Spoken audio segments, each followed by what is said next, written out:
Hello दोस्तों, नमस्कार। मैं आरती शुक्ला आप सभी के बीच एक प्यारा सा कहारा गीत लेके आए हैं। आप लोग इस गाने को जरूर सुनना, कमेंट में बताना हमारा गीत कैसा है। एक बार आप लोग जरूर सुनना। अच्छा लगे तो लाइक शेयर कमेंट जरूर करना।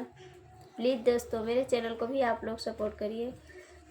खन खन खन के चूड़ी कंगनवा, कब ले आई है सजनवा। मनवा लागत नहीं के हो कि मनवा लागत नहीं के।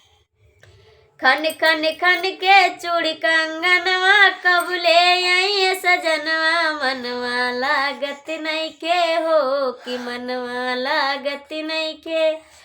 सिंह के बदनवा देखी सपनवा सारी रात हो।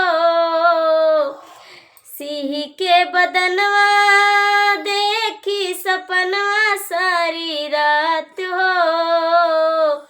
सिंह के बदनवा देखी सपनवा, कैया आई सजनवा। मनवा लागत नहीं खे कि मनवा लागत नहीं खे। सिंह के बदनवा देखी सपनवा, कैया होई मिलनवा। मनवा लागत नहीं खे कि मनवा लागत नहीं खे। खन खन खन के चूड़ी कंगनवा, कब ले आई सजनवा। मनवा लागत नहीं के हो कि मनवा लागत नहीं